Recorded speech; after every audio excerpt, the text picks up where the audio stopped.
Hello and welcome everybody to another edition of the Pens Iceberg. I'm your host Casey Stamp, and along with me tonight is Luke Cordwright. How you doing tonight, Luke? I'm doing pretty great. Doing awesome myself, and well folks, we got a full slate of topics for you tonight, and what better way to begin than with game analysis of the Penguins and Blues. Then we're going to talk about the incident on Sunday that occurred in the Pens-Caps game and the supplementary discipline handed out to Ovechkin. And we'll finish up with game prediction. Don't go anywhere, folks. We've got a great show coming your way right here on the Pens Iceberg. Welcome back. Tonight, the Pittsburgh Penguins took on the St. Louis Blues at the Scott Trade Center in St. Louis. Of course, the last time these two teams met was back on November 23rd when Alex Pietrangelo scored the overtime winner and gave the Blues the win in Sidney Crosby's second game back. Of course, sent Sidney Crosby back out with a concussion. Tonight, the game started out very physical right from the get-go. Luke, given that St. Louis just played last night, kind of red-eyed back to St. Louis after a 3-1 loss to the Detroit Red Wings, are you surprised that the Blues were able to come out and have the type of energy that they did early in this game? Not really. Sometimes a few hours of sleep in your own bed can really beat a full night in a hotel bed. This was exactly the style of game that they typically play, that they wanted to play, a really gritty game, dump and chase, really work the corners hard. They really weren't happy with the way that Detroit game went.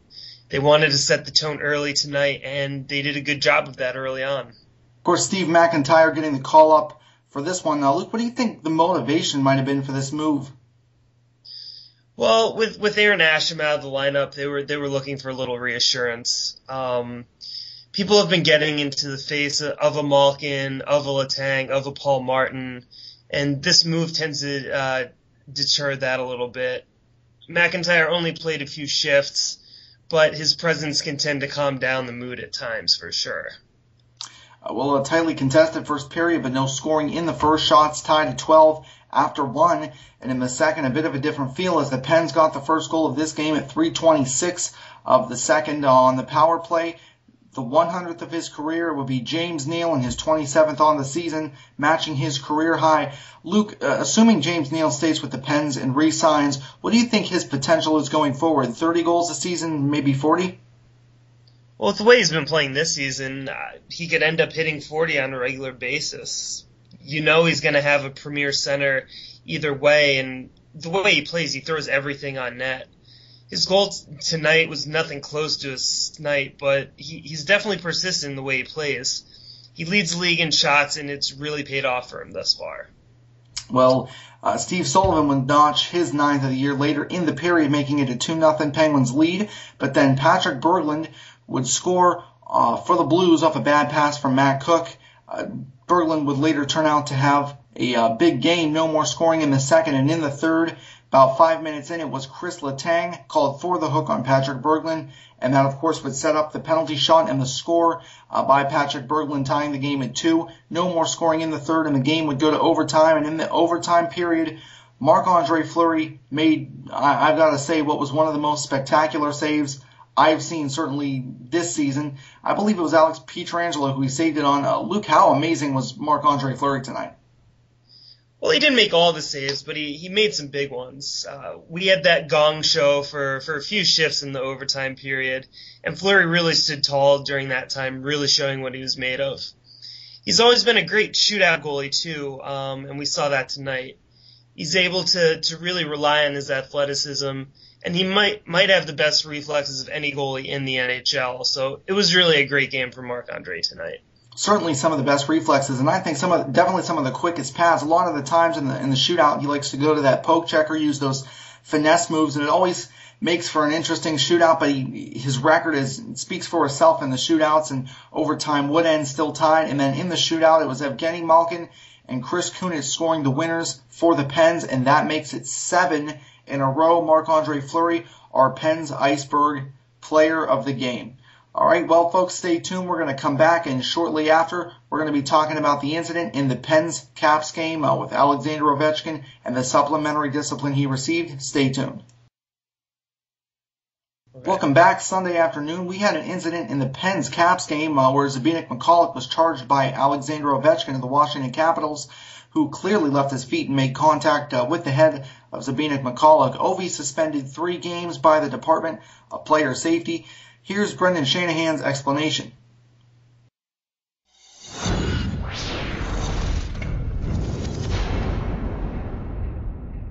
I'm Brendan Shanahan of the National Hockey League's Department of Player Safety. Sunday afternoon in Pittsburgh, an incident occurred during the game between the Penguins and the Washington Capitals. At 4:05 of the second period, Washington forward Alex Ovechkin launched himself to deliver a check to Pittsburgh defenseman Zbynek McCulloch. This is charging. As the video shows, Ovechkin has McCulloch lined up for what could and should be a clean, hard body check. However, he launches himself to deliver the hit on McCulloch. This is a violation of the charging rule, which states, a minor or major penalty shall be imposed on a player who skates into, or jumps into, or charges an opponent in any manner. Although McCulloch's shoulder might be the initial point of contact for this hit, the act of launching causes contact to McCulloch's head. Often on big hits or collisions, a player's feet will come off the ice slightly as a result of the impact. This, however, is not one of those occasions. Ovechkin drives up, launching and recklessly making contact with McCulloch's head. There also are occasions when a player attempts to hit the shoulder and a sudden movement by his opponent causes the check to accidentally slide up and into the head area. This, however, is not one of those cases. McCulloch makes no sudden or unpredictable movements just prior to the hit, which would contribute to the violent nature of this check. Rather, he leans against the boards and glass to brace himself for the oncoming check, and the position of his head does not change. While we accept Ovechkin's assertion that he did not intend to hit McCulloch in the head, the moment Ovechkin launches himself in the air prior to the hit, he becomes responsible for any contact to the head. It is important to note that Ovechkin has been suspended twice and fined twice for physical fouls during his 6th-season NHL career. We've also taken into account that while McCulloch was shaken up on the play, he suffered no apparent injury and remained in the game. To summarize, this was an illegal hit on which Ovechkin's skates left the ice in the act of launching himself into his opponent, making contact with his head. McCulloch remained in the game and suffered no apparent injury on the play. Ovechkin has been suspended or fined for physical fouls 4 previous times in his 6th-season NHL career. The Department of Player Safety has decided to suspend Alex Ovechkin for 3 games.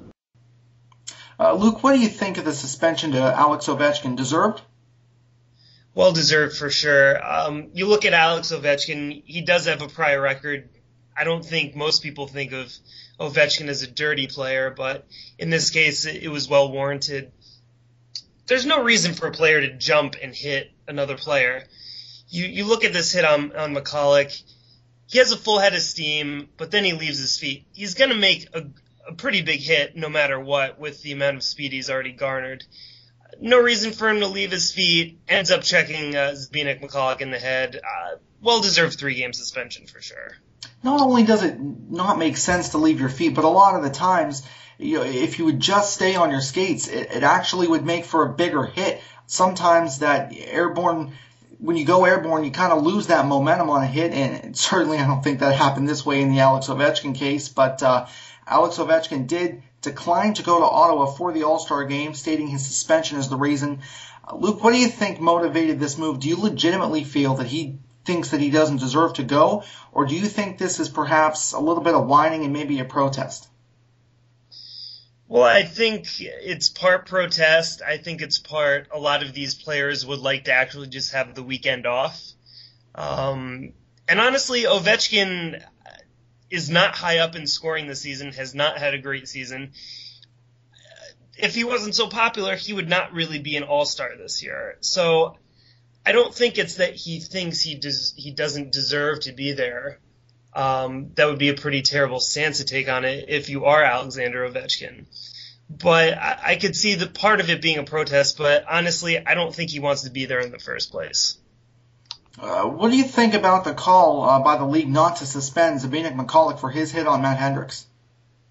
I was kind of shocked by it. I was expecting a 2-game suspension here, potentially 3, like Alexander Ovechkin. This seemed to be the kind of hit that they're trying to get rid of. Player's back was turned. Zbynek McCulloch drove his head directly in the glass. So I'm not sure why there was no suspension here. It seems to be exactly what they would target. But there has been some inconsistency with some of Brendan Shanahan and the player safety, some of their decisions as of late. So we'll see how that goes. And certainly Caps fans, none too happy about the decision to suspend Ovechkin and not to suspend McCulloch.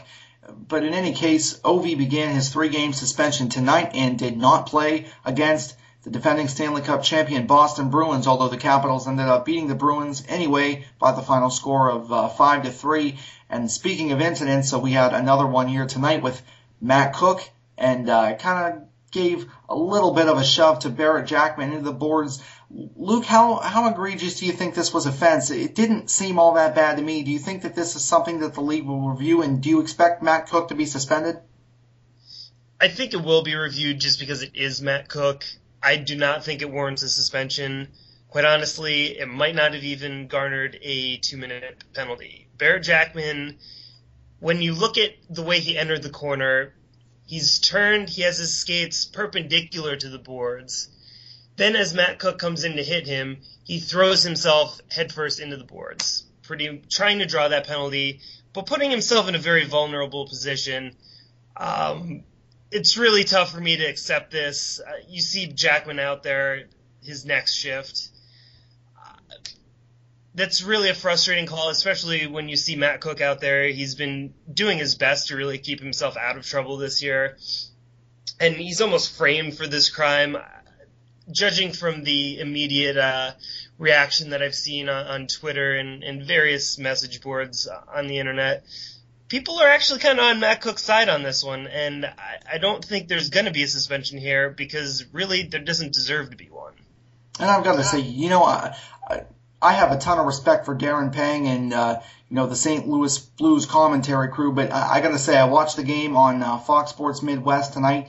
I did not watch on Root Sports, but this just seemed to be a game that was full of reaction to penalties where the commentators actually talked more about the penalties that they felt were egregious than they actually did about the game. So, I mean, to me, this wasn't that bad of offense from Matt Cook. And again, I think you're absolutely right because this is Matt Cook. It will be reviewed, and you reap what you sow because Matt Cook has thrown so many cheap shots over the course of his career. But I think that tonight really wasn't that particularly egregious. I think Jackman not only set himself up for it, but kind of took a little bit of a dive. And as going back to what you mentioned, he was out there the next shift, was completely fine to play the rest of the game, and this just really wasn't that bad. In other news, Mario Lemieux is going to be enshrined in front of the Consol Energy Center, getting a statue of him splitting 2 Islander defenders in a game during the 88-89 season. This according to the Pittsburgh Tribune's Josh Yohe.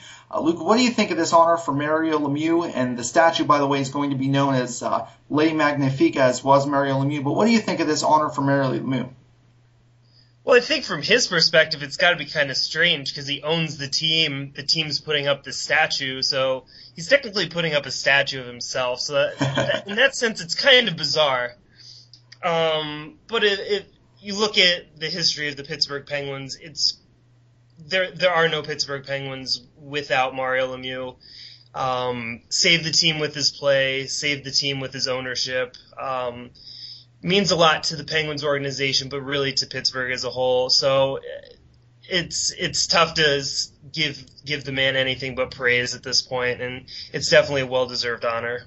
And not only a great player on the ice, but just a spectacular human being off the ice, one of the nicest guys you'll ever meet. Obviously, he has the Mario Lemieux Foundation, which has raised millions in dollars in cancer research and cancer studies, and he also has the Austin's Playroom project trying to provide children with a better hospital experience, whether they be visiting or actually staying in the hospital. So just such a great guy and a great player and absolutely deserved. And really quick here before we go to the break, we'd be remiss if we did not mention Chris Letang, who has been added to the All-Star game, and it's likely that James Neal will now join him and replace Alex Ovechkin. All right, folks, we're going to take a short intermission, and when we return, we will have your weekly game predictions for you. Stay tuned. Welcome back. As you know, this was our final game before the All-Star break, but we look ahead to next week's action in a home-and-home series with the Toronto Maple Leafs. Luke, what do you expect to see in these games? Well, Toronto's been kind of up and down all year. Phil Kessel off to that hot start early on, cooled off a little bit. Joffrey Lupul kind of coming out of nowhere and really putting together a spectacular year alongside Phil Kessel. I do, however, think that the Penguins have a better team at forward, at defense, and certainly in goal. So I could easily see them sweeping this home and home.